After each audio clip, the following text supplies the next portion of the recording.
Muy bien, 7:30. En la última parte a Pavel Muñoz le preguntamos su visión respecto a la intención del Estado ecuatoriano de ingresar como Estado asociado, ya es país observador, quiere concretar su adhesión como Estado asociado a la Alianza del Pacífico, que sería el paso, la antesala, para ser admitido como miembro pleno de este organismo, integrado por México, por Colombia, por Perú y por Chile.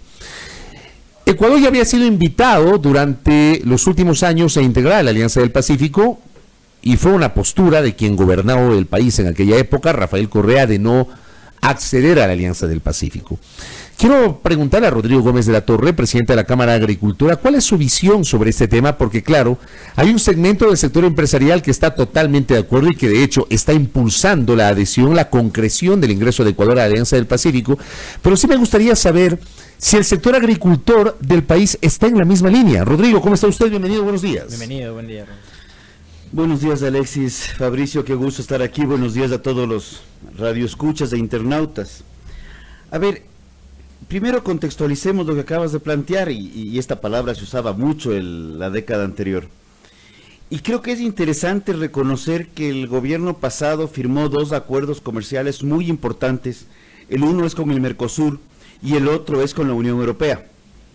Entonces, y el tema de Alianza del Pacífico también se lo hablaba el gobierno pasado.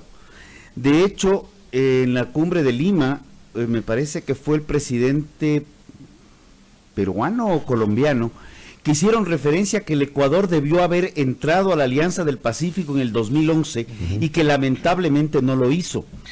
Cuando hacemos referencia ahora a la Unión Europea, en la cual ingresamos, y recordaba justamente ayer una entrevista en el año 2014 en la televisión de la Asamblea, contigo, Fabricio, que hablábamos de la Unión Europea, ¿cómo no?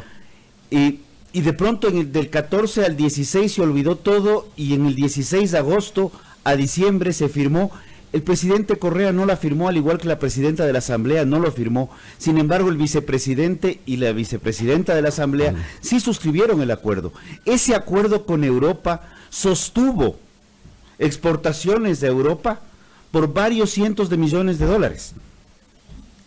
Los acuerdos comerciales generan miedos.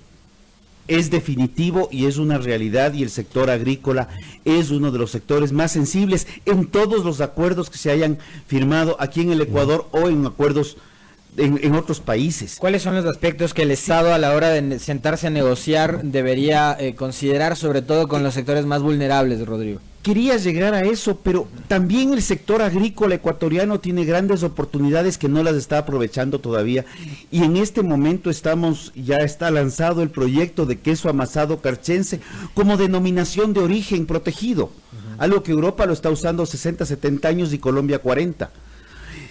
¿Qué sectores son sensibles? Todos los sectores son sensibles. Todos los sectores son sensibles, que no esperen que va a haber un remesón y va a haber que tomar decisiones de cambio.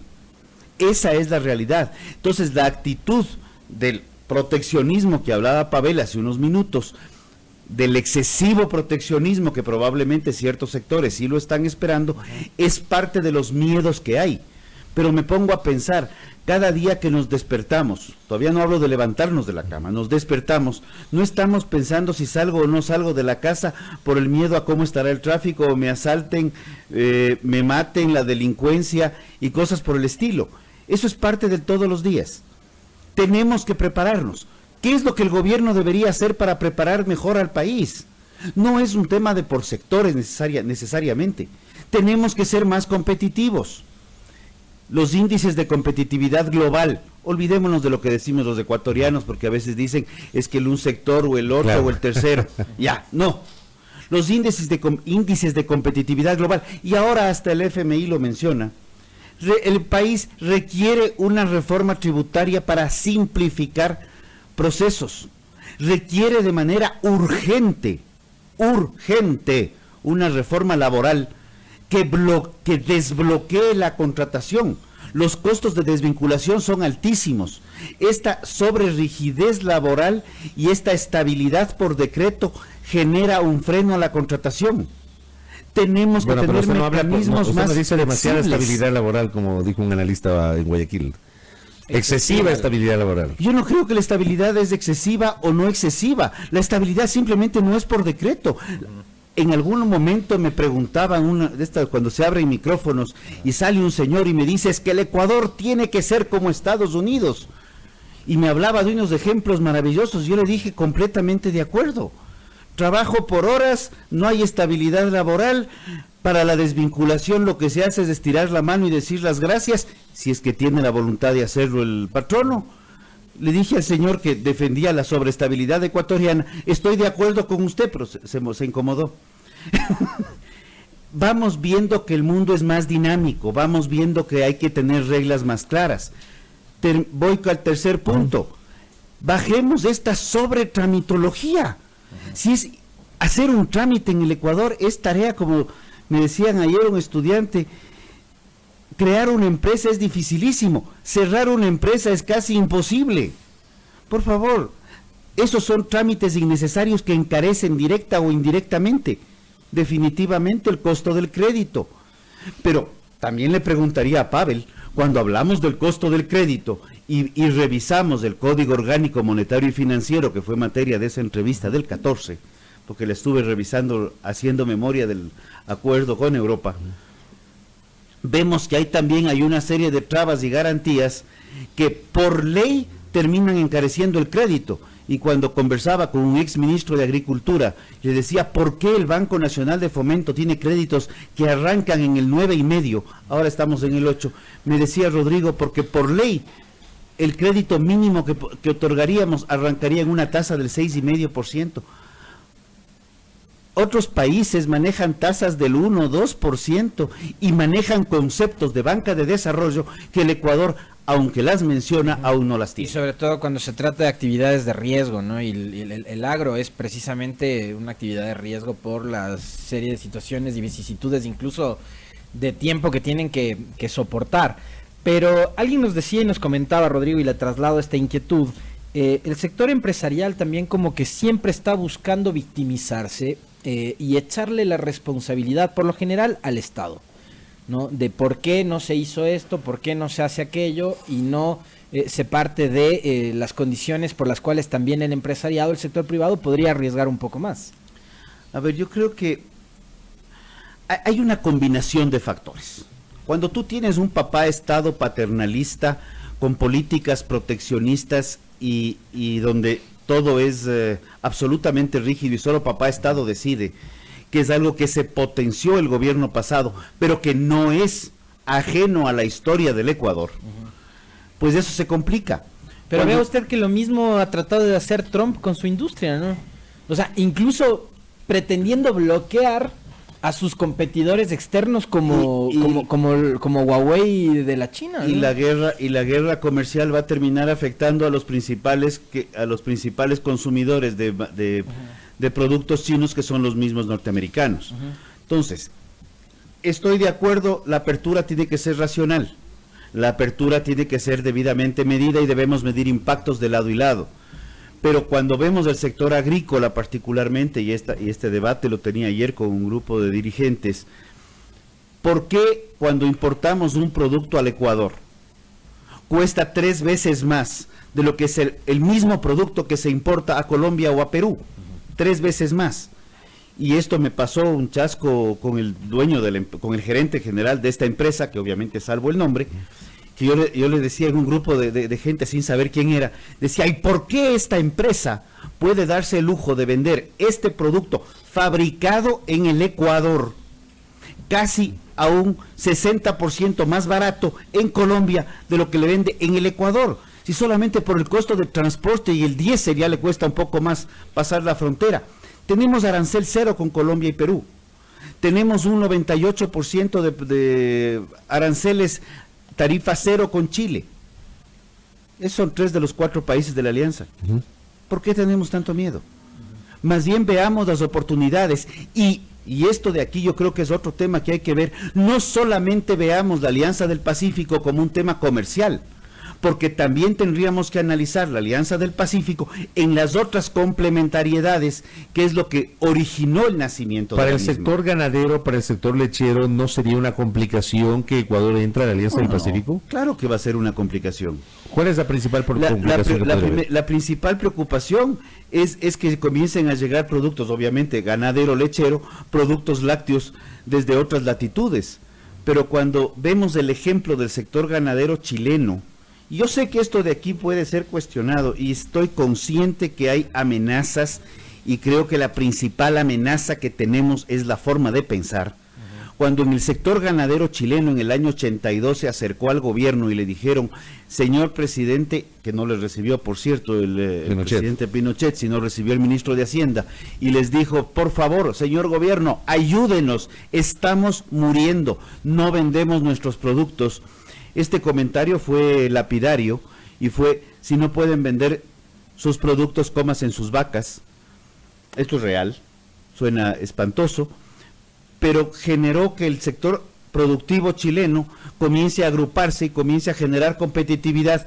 Y Chile es un país exportador de productos y actualmente es un país que exporta productos lácteos al Ecuador. ¿El sector lácteo, el sector ganadero, el sector lechero ecuatoriano está preparado o no está preparado en este momento? Yo veo que el Ecuador mentalmente todavía no está preparado para entrar a una libre competencia. Sin embargo, sí estamos en una real libre competencia a través de CAN, a través de Mercosur, a través de la Unión Europea. Han pasado 2 años y medio del acuerdo comercial con Europa, hemos sostenido exportaciones, pero todavía tenemos problemas internos. Venimos hablando de las soluciones, pero no acabamos de concretarlas. Si por ejemplo, no se concreta, a ver, el primer paso en este momento es que Ecuador tiene que tener un acuerdo comercial con México. Ecuador tiene acuerdo comercial con Perú bilateral, tiene acuerdo comercial bilateral con Colombia, tiene acuerdo comercial bilateral con Chile, pero no lo tiene con México. Entiendo que con México hay que tener un acuerdo bilateral como paso previo a que la Alianza del Pacífico evalúe el ingreso de Ecuador como miembro pleno. Pero si finalmente se da este paso, se deberían adoptar mecanismos para proteger la producción de leche ecuatoriana o la producción de cárnicos, y menciono estos dos elementos porque fueron, digamos, parte del debate durante la negociación para el tratado comercial o el acuerdo comercial con la Unión Europea, y sobre esto también se habló cuando comenzó y no prosperó la negociación del TLC con Estados Unidos. Bueno, el tema TLC con Estados Unidos tuvo otros temas de coyuntura que tuvieron que ver con factores completamente ajenos. ¿Más políticos o no? Más del tipo que coincidencialmente la noche anterior a la firma del TLC, que ya estaba acordado, me parece que salió el tema de Occidental. Entonces fue factores de otra índole. Pero digo, debe haber procesos de desgravación probablemente en un tiempo no muy largo. Cuando los procesos de desgravación son muy largos, resulta lo que pasó con un sector este año, que en un acuerdo con la CAN, en un proceso de desgravación a 20 años plazo, ya en diciembre del año pasado se vencieron los 20 años, y en enero estaba en el ministerio diciendo, qué barbaridad, no nos hemos enterado, necesitamos protección. Entonces yo creo que hay que trabajar el tema, hay que trabajarlo muy prudentemente, pero también irnos al otro extremo de negar la existencia de que esto está pasando y que ya los demás países son parte de, y vemos el caso, y yo creo que invito a todos los que nos escuchan a revisar un poco el caso Perú. Perú, cuando hablábamos hace 20 años, el norte del Perú era un desierto y ahora sigue siendo un desierto. Lo que pasó es que la actitud cambió y ahora ese desierto produce cualquier cantidad de cosas. Y Perú sí mantuvo una política clara. Planteó al sector privado y al inversionista, tanto local como internacional, donde muchos son ecuatorianos, reglas claras y estables en el tiempo. Se han ido ajustando ciertas cosas, pero no estamos refundando o reformando un país cada que podamos, o reestructurando todo el aparato tributario, o complicando más la sobrerrigidez laboral, o creando nuevos trámites para, en principio, facilitar nuevos, viejos trámites creando nuevos. O sea, la idea es, y estas son palabras de Marisol Andrade que me gustaron mucho del SRI, no solamente hay que hacer simplificación tributaria, sino simplicidad tributaria. apuntemos a una reforma laboral que se ajuste más con miras al siglo XXI, a una revolución 4.0 que a una revolución 1.0 del siglo, de la primera fase del siglo pasado. ¿Y qué debería implicar esa reforma laboral que no signifique un retroceso en los derechos adquiridos ya por los trabajadores y que están consagrados en la Constitución? Hasta el momento existen 3 acuerdos a nivel de Consejo Nacional de Trabajo y Salarios, de los cuales uno ha sido muy cuestionado porque dice que es retroceso. El Ecuador tiene 40 horas de trabajo a la semana. Lo único que se ha planteado es que esas 40 horas se las pueda redistribuir de otra forma. ¿Dónde está el retroceso? Se mantienen las 40 horas. La hora 41 es hora extraordinaria sin ningún inconveniente y nadie ha cuestionado eso. Que el 35% de recargo absolutamente injustificado en los contratos ocasionales, porque a igual trabajo, igual remuneración, debe ser eliminado. Contrato que no se usa. ¿Dónde hay retroceso en eso? Y que en el caso de emprendimientos se pueda tener un contrato de hasta 3 años plazo, en donde lo único que no se considere, en el caso de que el emprendimiento muera antes de los 3 años, es el despido intempestivo, porque todo el resto de derechos laborales están consagrados en ese mismo contrato, y de falsedad absoluta. Pero el hecho de que se ha dicho que se ha incrementado el periodo de prueba, eso es falso, de falsedad absoluta, y ahí creo que ahí hasta debería haber una pena por falsedad intelectual. ¿Qué es lo que se está entendiendo por emprendimiento, además, Rodrigo? Nuevos inicios de algún negocio y nuevas inversiones. Pero negocio propio. Negocio propio. ¿A qué te refieres con negocio propio? Yo no emprendo un negocio de Alexis, yo emprendo el negocio de Rodrigo. Lo que pasa es que cuando dices periodo de prueba para un emprendimiento, digo, me parece que se está refiriendo a alguien que ingresa a trabajar en una empresa nueva, naciente, y le vamos a dar un... El emprendimiento, como está contextualizado en el documento en este momento, es hacia una empresa nueva, una empresa que está naciendo y que contrata. Y cierto es que los emprendimientos nuevos, muy pocos contratan, precisamente por el miedo a que si les fue mal en un año tienen que pagar un despido de 3. Hay una estadística que dice que el 70% de emprendimientos fracasan, ¿no? Por esa razón, 70 y 75 de emprendimientos fracasan. Entonces hay que cuidar hay que ser solidarios con esta gente que quiere emprender y que quiere crear un nuevo negocio. Y de igual manera alguien que quiere ampliarse. Se me ocurre, si la radio quiere montarse un tema paralelo en la misma línea, pues es una suerte de un emprendimiento, es un capital de riesgo adicional que va a requerir más gente, que no tiene garantías de que le va a ir bien. Entonces, si pudiéramos sacar que todos los emprendimientos les va a ir bien por decreto, pues maravilloso, no tendríamos que complicarnos. Rodrigo, gracias por el tiempo. Rodrigo, gracias. La visión de Rodrigo Gómez de la Torre, presidente de la Cámara de Agricultura, respecto de la posibilidad de que Ecuador ingrese como miembro pleno a la Alianza del Pacífico, sus comentarios sobre esta, como lo ve así, como una oportunidad para apuntalar la competitividad del sector empresarial, del sector agrícola, del sector ganadero. Gracias a nuestro invitado, 7 de la mañana, 48 minutos. Fabricio Vela está en A Primera Hora.